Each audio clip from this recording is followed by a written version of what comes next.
Y la noticia del día tiene que ver con el futuro, qué es lo que pasará a partir de ahora con el director del organismo de investigación judicial, Randall Zúñiga. La Corte toma una decisión esta noche, hace algunas horas apenas.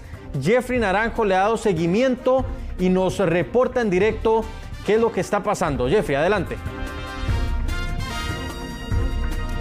Suspender al director del organismo de investigación judicial, Randall Zúñiga, por 15 días fue la decisión que minutos antes de las 7 de la noche de este miércoles tomaron los magistrados de la Corte Suprema de Justicia. Esto a raíz de las denuncias que se presentaron contra Randall Zúñiga ante la Fiscalía por presuntos casos de abuso sexual. 3 denuncias puntualmente fue las que recibió la Fiscalía y esto ameritó que hoy sesionara de manera extraordinaria la Corte Suprema de Justicia para determinar si esto ameritaba alguna suspensión o apartar de su cargo al director del OIJ en tanto avanzan las investigaciones sobre estos casos. De momento esta ha sido la decisión que ha tomado la Corte Suprema de Justicia. Se desconoce si de una manera unánime o si hubieron magistrados que se opusieron a esta decisión. Sin embargo, sí queda confirmado que se dará esta suspensión provisionalísima, según menciona el Poder Judicial, pues en 15 días podrían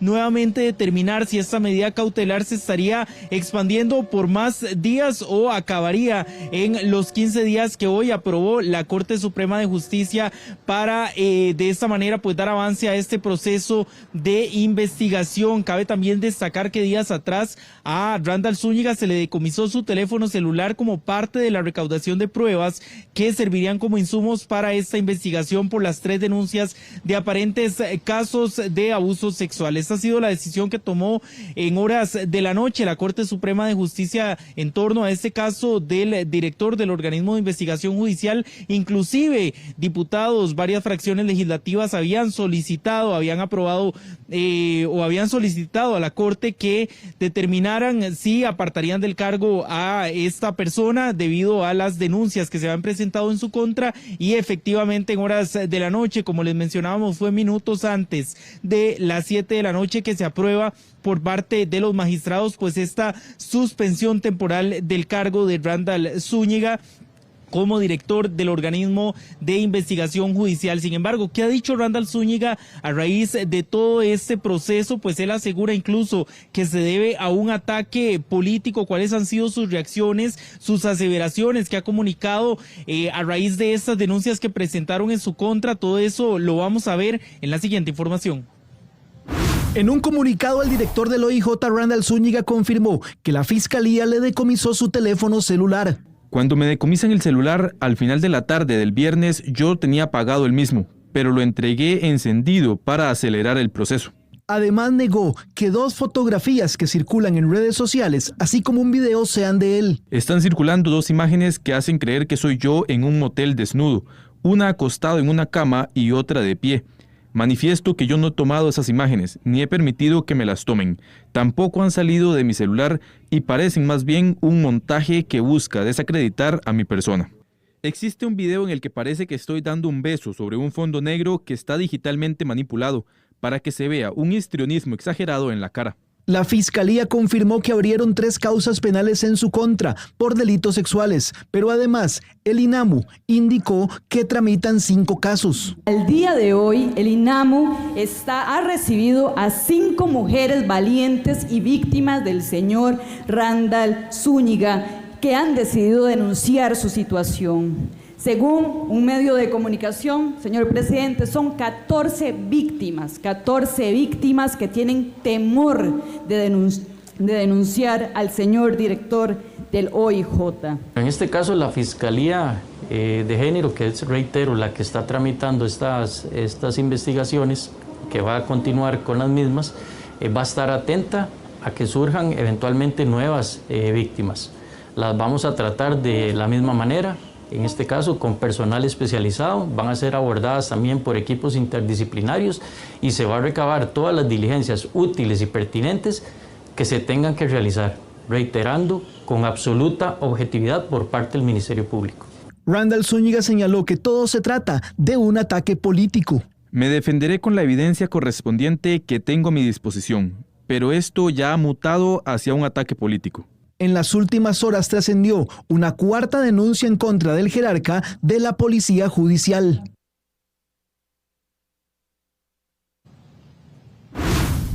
Jeffrey, en medio de todo esto que apenas está comenzando a investigar, hay una pregunta que nos han planteado mucho en las redes sociales, que es qué va a pasar con el OIJ. ¿Va a quedar evidentemente alguien en la cabeza temporalmente estos 15 días? ¿Qué pasa con las operaciones, los allanamientos que se iban a llevar o estaban programados para estas 2 semanas, Jeffrey? Según información del Poder Judicial, como parte de la comunicación a raíz de esta suspensión del director del OIJ, esta entidad del OIJ seguiría operando con normalidad. De momento se desconoce si la dirección no se ha confirmado, al menos la estaría asumiendo Michael Soto en calidad de subdirector del organismo de investigación judicial. Sin embargo, el Poder Judicial sostiene que las operaciones, el funcionamiento del organismo de investigación judicial continuará con normalidad en los próximos 15 días. Como les mencionábamos, es una medida provisionalísima la que tomaron en torno a Randall Zúñiga, y pues en 15 días se volvería a determinar si esta medida cautelar se amplía o finaliza en este plazo, y por tanto él estaría pues retomando el puesto como director. Sin embargo, aseguran en las próximas 2 semanas el OIJ estaría procediendo con total normalidad en las diligencias y funciones que suelen realizar en el país. Muy bien, Jeffrey, estaremos obviamente pendientes de todo el desarrollo en este tema. Continuamos.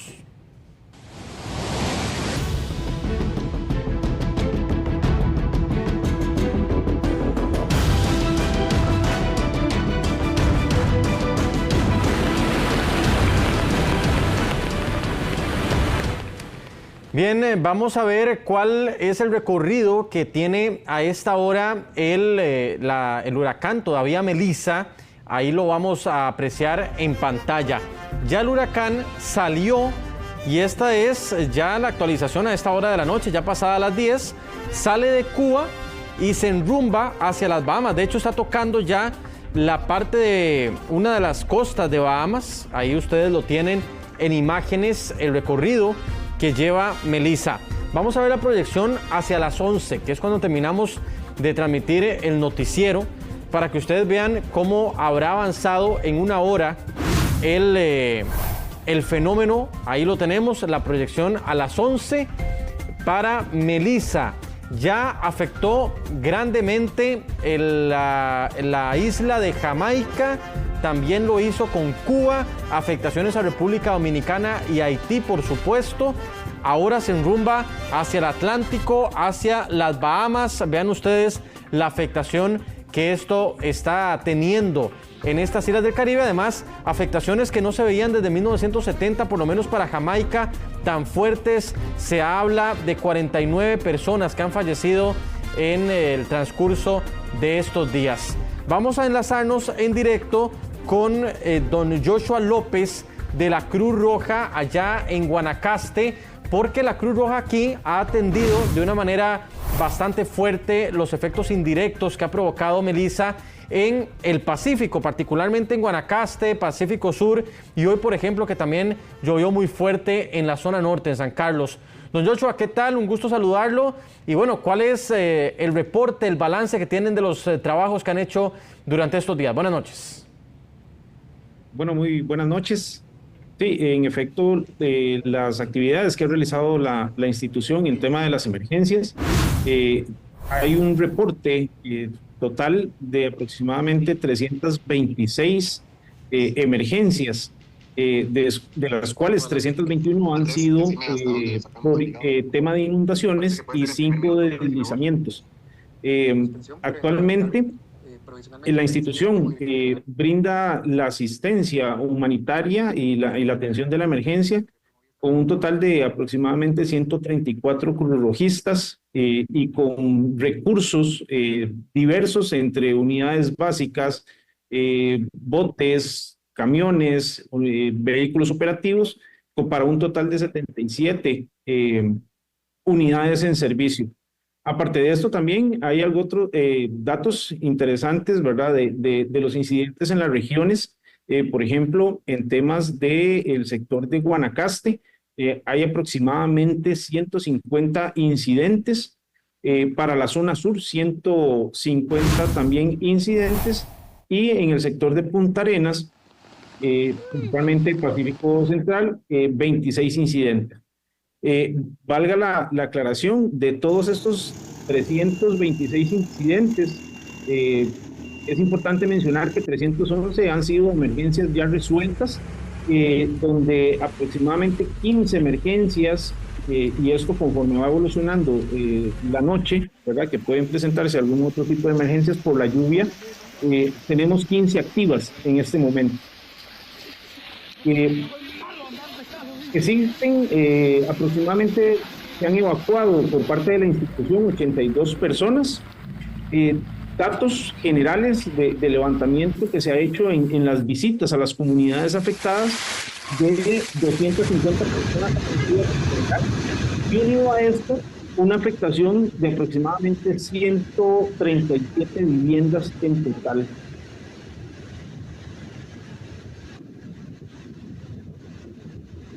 Ahí estamos, sí. Don Joshua, la parte más complicada de lo que han atendido, digamos, ¿cuál podría ser? ¿Qué nos podría usted describir de lo que hemos vivido estos días ahí en el Pacífico?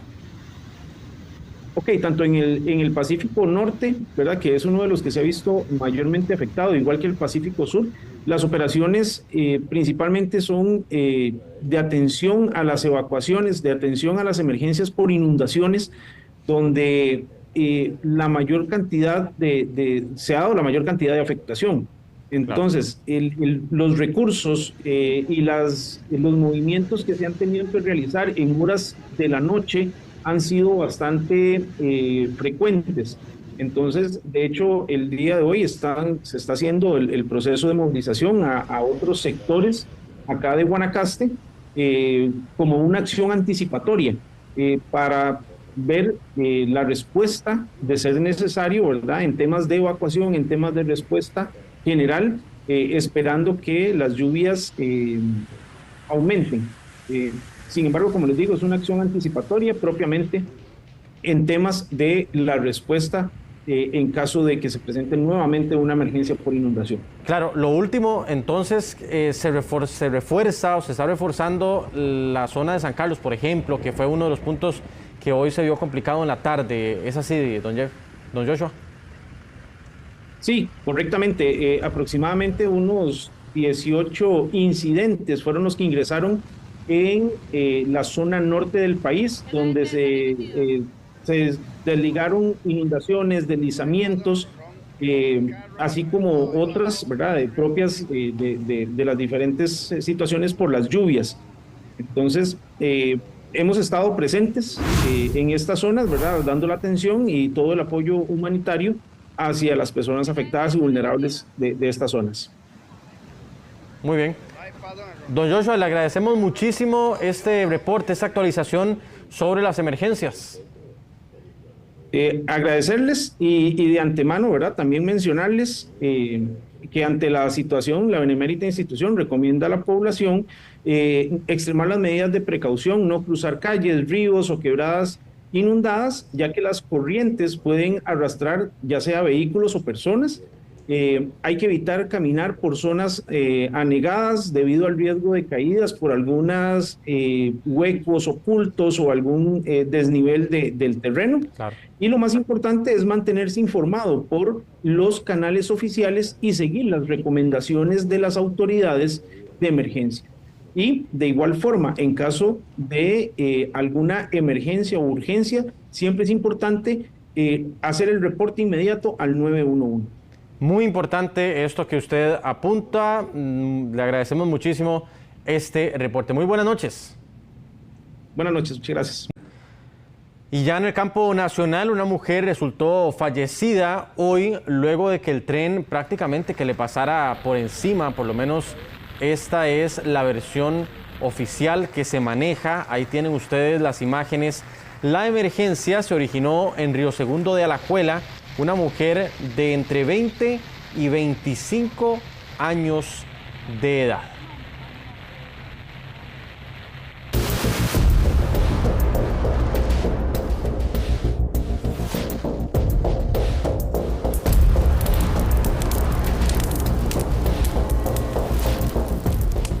Hacemos contacto en directo con Luis Salas del Cuerpo de Bomberos porque, en efecto, la cifra de fallecidos en incendios va aumentando y también aquellas hipótesis o sospechas o investigaciones de incendios provocados. Don Luis, ¿qué tal? Buenas noches. Buenas noches. Don Luis, ¿cómo están los números en cuanto a personas que han fallecido este año con respecto a años recientes? Empecemos por ahí. Bueno, lamentablemente en este año 2025 ya suman 19 personas ubicadas en estructuras donde se han desarrollado incendios. Es la cifra, diríamos, mayor de los últimos 6 años. Claro. ¿A qué se puede deber un incremento tan alto en los últimos 6 años, don Luis? Bien, bueno, podríamos hablar de que alrededor del 80% de los incendios donde se han ubicado estas personas son los lugares donde las personas somos más vulnerables. Estamos hablando de que solo el 32% son en nuestras viviendas. Las personas, bueno, el caso de hoy es palpable de lo que estamos hablando. Las personas, este 32% han fallecido en viviendas y generalmente en su dormitorio. Un 26% son en hoteles. Ya, bueno, lo vimos la última vez acá en San José, donde fallecen 5 personas y de igual forma estaban durmiendo en horas de la noche. Las razones pueden ser variadas de lo que origina el incendio. Sin embargo, sí hay un común denominador en estas situaciones, y es que no se cuenta con dispositivos en nuestras viviendas y en ciertos lugares donde se hospedan las personas, con sistemas que nos puedan alertar oportunamente del desarrollo o la evolución de un incendio. Claro. Si tuviéramos detectores de humo que de forma nos alerten de forma temprana, podríamos evitar muchos de estos incendios.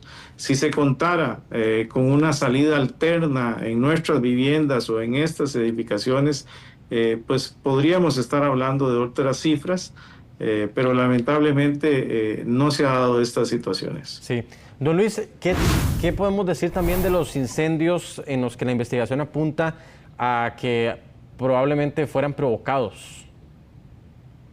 Bien, bueno, se encuentran en procesos de investigación, pero efectivamente tenemos algunos casos abiertos. Los 2 últimos incendios que se han desarrollado donde han fallecido personas, están abierta la investigación. Se está trabajando en conjunto el organismo de investigación judicial y el cuerpo de bomberos para poder determinar cuál fue la causa de ese incendio, y posteriormente pues le corresponderá a las autoridades ya seguir con la respectiva investigación. Claro. Don Luis, ¿tiene un número más o menos de cuántos expedientes tienen abiertos? ¿Estos 2 que usted me habla, hay otros? Sí, tenemos alrededor de 4 o 5 expedientes que están abiertos, y pues esto es un proceso que tarda algunos meses, y ya nosotros lo que hacemos es llegamos a una etapa donde la parte de investigación respecto al incendio es atendida por bomberos repito, una parte de investigación para ubicar el punto de origen del incendio, la posible causa, y de ahí en adelante pues ya será el organismo de investigación judicial quien siga su curso, y serán ellos los que determinan si procede o no continuar con una investigación. Claro, muy bien. Don Luis Salas, le agradezco muchísimo por su tiempo a esta hora de la noche y por actualizarnos las cifras. Con mucho gusto, estamos para servirles. Gracias, don Luis. Buenas noches. Continuamos.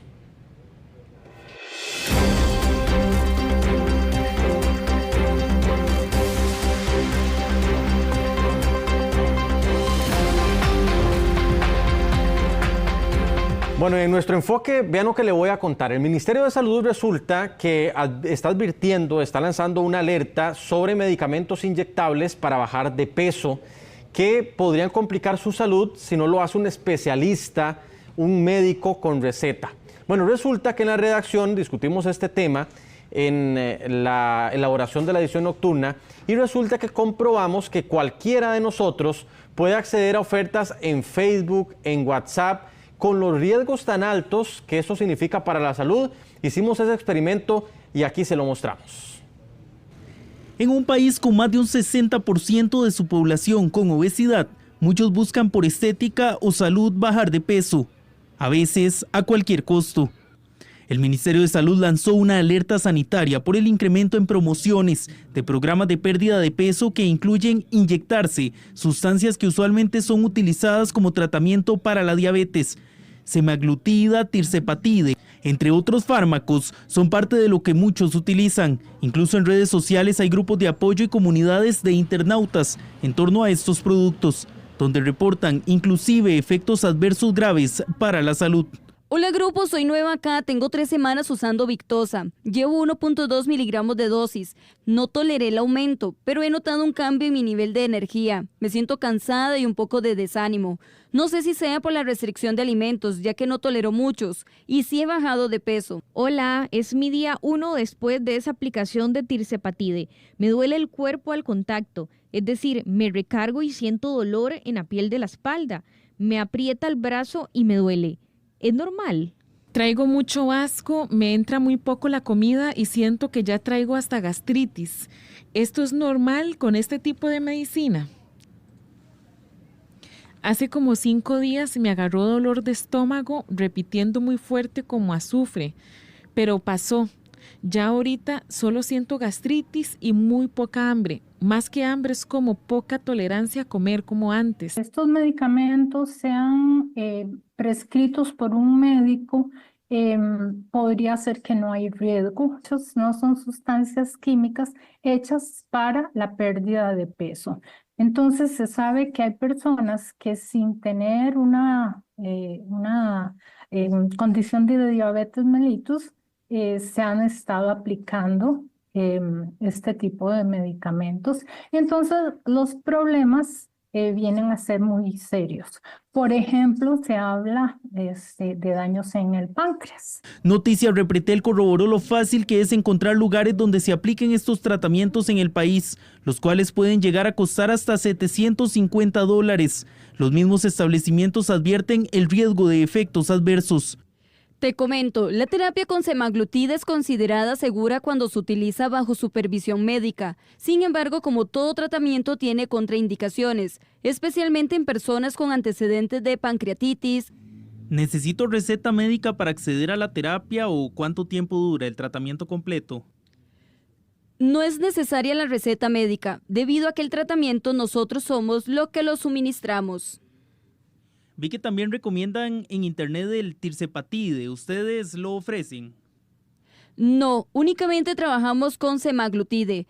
Artículos señalan que estos tratamientos solo deben aplicarse bajo supervisión médica y son especialmente destinados para población con alta obesidad o pacientes de diabetes tipo 2. Nunca deben ser prescritos por nutricionistas.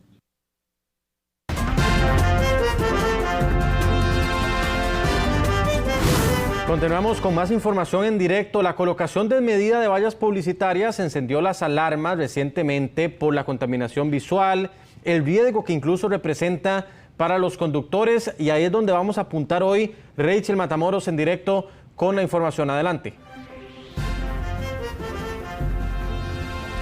Tal y como usted lo indica, Andrés, de acuerdo con expertos, hay una colocación desmedida de vallas publicitarias en nuestro país, algo que incluso requiere mayor fiscalización. También, de acuerdo con los especialistas, esto también puede representar un riesgo de distracción para los conductores. La colocación desmedida de vallas publicitarias en los distintos puntos del país está generando preocupación por su impacto en el paisaje urbano, la contaminación visual y los riesgos que representa para los conductores. En Costa Rica existen 2 leyes que prohíben de forma expresa la colocación de publicidad comercial en postes de alumbrado público y en terrenos del Estado, pero expertos advierten que falta mayor ordenamiento y fiscalización. Se deben de respetar las normas y las disposiciones para lograr un permiso correspondiente. Ahí entra, por ejemplo, el tamaño del rótulo, entra el color incluso del rótulo, la flecha no puede competir con la flecha de un desvío, por ejemplo, el alto, el tamaño del alto, el color rojo, tiene que estar libre de lo que está a su alrededor y etcétera. Entonces, ¿en qué incide en el ordenamiento territorial? Que no se desordena. Según especialistas, la contaminación visual puede distraer a los conductores y aumentar el riesgo de accidentes. Hemos tenido accidentes importantes porque una persona por ir viendo un anuncio de tal vez un vuelo, precios, que ponen hasta los precios, la gente eso le llama la atención y está en constante movimiento. Entonces, si usted tiene la mirada al frente, eso lo puede distraer y de repente puede colisionar. Es importante también que las municipalidades pueden tener sus reglamentos, sumados a los reglamentos del MOP y los reglamentos del Reglamento de Construcciones del Limbo. Hay un tema de legalidad y no se puede anular, ¿verdad? Se tiene que respetar y se tiene que proceder, como ha dicho la Contraloría General, revocándose el permiso de uso que fue concedido en lo que es el derecho de vía. Ante esta situación, la Contraloría General de la República ordenó recientemente al Ministerio de Obras Públicas y Transportes y a la Compañía Nacional de Fuerza y Luz retirar la publicidad ilegal instalada en postes y terrenos estatales, luego de una investigación iniciada tras una denuncia ciudadana. La Contraloría General determinó que la publicidad colocada por la Compañía Nacional de Fuerza y Luz con permiso del Ministerio de Obras Públicas y Transporte en postes de luz es ilegal y su instalación pone en riesgo la seguridad vial y el resguardo de los bienes públicos, por lo que se ordenó a dichas instituciones dejar sin efecto la habilitación dada a una empresa privada para esto, así como los permisos. Ante la situación, la Compañía Nacional de Fuerza y Luz presentó un recurso de revocatoria y apelación. En este recurso reafirmamos que actuamos bajo el principio de interés público, en resguardo de la hacienda pública y conforme a lo consignado en los permisos legales que fundamentan la colocación de los banners. Por este tema también se consultó al MOP, pero al cierre de edición no se obtuvo una respuesta. Bueno, y como veíamos, los especialistas también aseguran que es necesario que los gobiernos locales se sumen a estas normativas para regularizar este control de las vallas publicitarias en los distintos puntos del país. Rachel, muchísimas gracias, muy interesante el tema. Continuamos.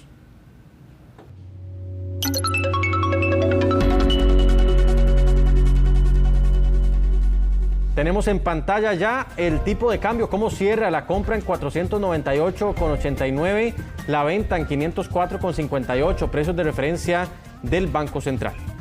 En el campo nacional, el Tribunal Supremo de Elecciones ya realizó el sorteo de la ubicación de los candidatos de los partidos en las papeletas. Así quedaron ubicados los partidos políticos en la papeleta presidencial que utilizarán los costarricenses en febrero del próximo año. El Tribunal Supremo de Elecciones llamó a cada uno de los representantes de las agrupaciones para mover la tómbola y con ello el número donde estarán ubicados. De esta manera, iniciará el proceso de confección e impresión de las papeletas. Está previsto, de acuerdo con los planes, que ya el 2 de diciembre iniciamos formalmente con la producción de todas las papeletas que estarán dispuestas para este proceso electoral. Las semanas previas, evidentemente vamos a estar en detalles ya en la planta de producción y demás, para estar a punto justamente ese 2 de diciembre próximo. Cuando ya nosotros logramos determinar que todas las resoluciones se encuentran en firme, es decir, que ya no pueden ser recurridas, iniciamos con el proceso de generación de listados para que conforme a esa información los compañeros del programa de papeletas puedan arrancar con la impresión de las papeletas.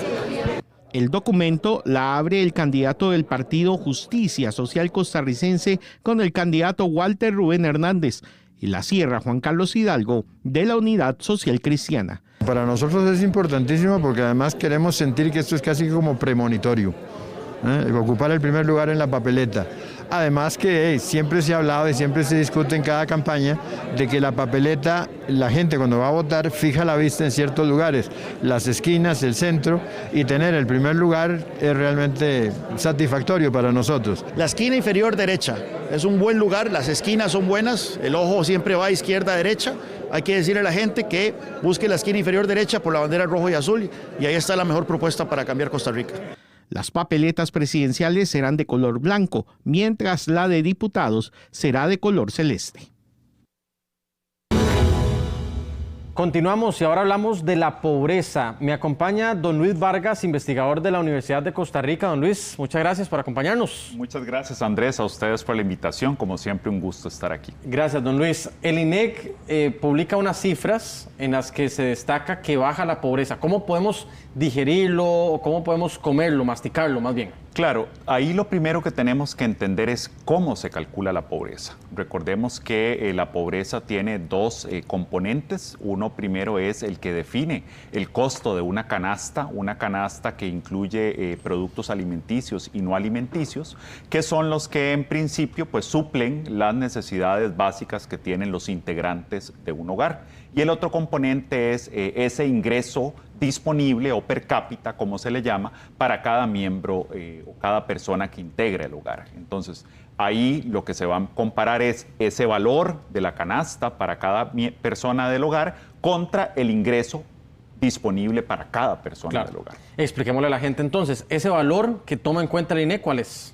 Ese valor que toma en cuenta el INEC es el que las personas reportan en la encuesta, ¿verdad? El valor de la canasta sí se define.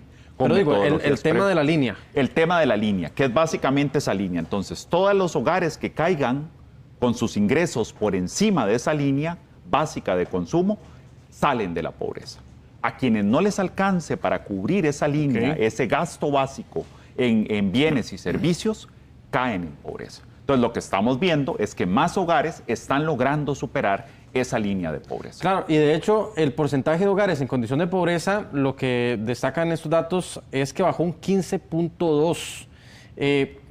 Vamos a ver, ¿cuáles factores podrían explicar esta caída? De hecho, hay una caída del 18 al 15.2. Claro. Entonces, tenemos una mejora en el indicador de 2,8 puntos porcentuales. Esto lo que nos dice es que sí, que efectivamente menos hogares costarricenses están en lo que conocemos como condición de pobreza, ¿verdad? Es una buena noticia, no podemos negarla de ninguna manera. Y sin duda alguna hay dos factores que están ahí detrás. Por el lado de los gastos, esta inflación que hemos tenido, una inflación negativa en la mayor parte de los últimos meses, ha beneficiado que el costo de la canasta sea menor, ¿verdad? Esa famosa línea de pobreza baje un poco. Y lo otro que estamos viendo es que sí ha habido una mejoría en los ingresos de los hogares, particularmente en el año 2024 y 2025, ya sería el segundo año consecutivo, donde en promedio vemos mejoría en los ingresos de los hogares. Ahora, lo que me llama mucho la atención es cómo varía de zona urbana a rural. Tal vez para que también expliquemos eso a la gente, don Luis. Claro, hay que entender que son dos regiones que, como todas las personas sabemos, por sus características son distintas. ¿Y a qué me refiero con que son distintas? Particularmente los patrones de consumo. Esa canasta de bienes y servicios que se calcula para un hogar en la zona urbana es muy distinto del que se calcula para una zona rural. Lo que nos vamos a encontrar regularmente, que es lo que sucede históricamente, más que regularmente, es que el valor de esa canasta en las zonas rurales es más bajo. Y por ende también, eso es natural, claro, los ingresos que nos encontramos son relativamente más bajos. También como país un reto que tenemos es que sigue habiendo una brecha marcada y en los hogares rurales, en las zonas rurales, tenemos más hogares en condición de pobreza, al igual que cuando analizamos por regiones de planificación, ¿verdad? Ahora, como en todo, ¿verdad? Mucha gente dice, bueno, pero es que todavía yo sigo pasando por el mismo barrio cuando voy para el trabajo y veo a la misma señora que está en una condición de pobreza, que con costos puede salir adelante, vemos en los semáforos la gente pidiendo plata. Vamos a ver, se mantiene un porcentaje alto de pobreza que quizá ese es el reto, ¿no, Luis? Usted como investigador tal vez nos pueda proyectar o explicar cuál es el reto de ahora en adelante. Al final de cuentas no deja de ser un número.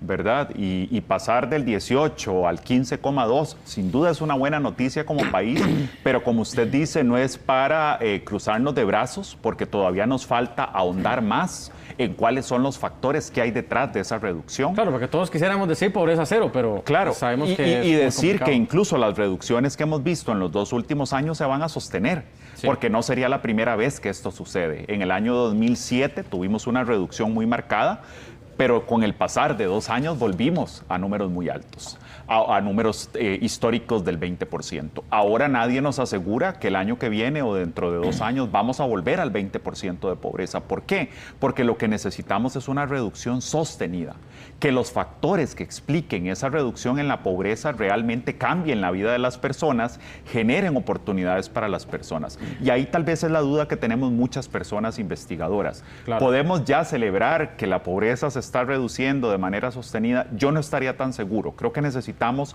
un análisis más profundo de los factores que hay ahí detrás. ¿Y cuándo podríamos, para ustedes investigadores, decir, mira, sí, se ha mantenido? O sea, ¿tiene que pasar cuánto tiempo? Deberíamos estar pensando, yo diría que por lo menos 1 o 2 años más para decir que realmente es un cambio en el nivel de pobreza sostenido en el país.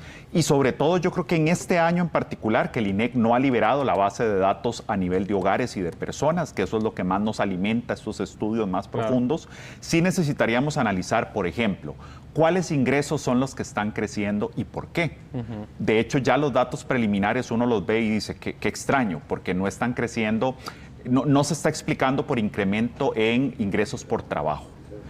Una parte nada más, una parte, y en ciertas zonas incluso más pequeña que otros ingresos como las rentas de la propiedad o en algunos casos como otras transferencias, rubros que son más volátiles, que un año pueden crecer, otro año no. Entonces por eso digo que es importante ir a estos números precisos y decir, bueno, otras transferencias, ¿cuáles otras transferencias? ¿De dónde vienen? ¿Verdad? Podríamos decir ahí, infiero en lo que usted dice, no sé si lo estoy interpretando bien, que tal vez sí, hay un porcentaje de gente que está pasando a la línea de pobreza, ¿verdad? Que este es el lapicero, digamos, pasan en la línea de pobreza, pero raspando la olla. Exacto. Y de nuevo, puede ser por un ingreso temporal que reciben en 1 o 2 años, pero no necesariamente en un tercer año. O porque si subía mucho el tipo de cambio, ya no les alcanzaba para algo. Bueno, lo que decíamos, por ejemplo, lo que decíamos con la inflación. Exacto. ¿Y qué pasa si volvemos a la promesa del Banco Central de que vamos a estar en una inflación del 3%?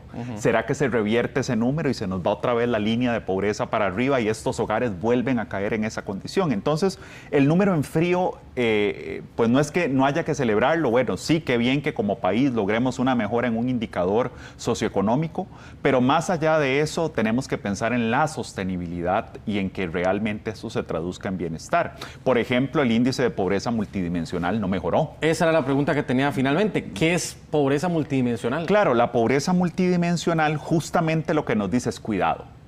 Solo comparar un costo de una canasta con un ingreso promedio de un hogar puede ser engañoso. Analicemos el bienestar con diferentes dimensiones. Si hay una vivienda adecuada, si hay acceso a telecomunicaciones, si hay trabajo decente, etcétera, etcétera.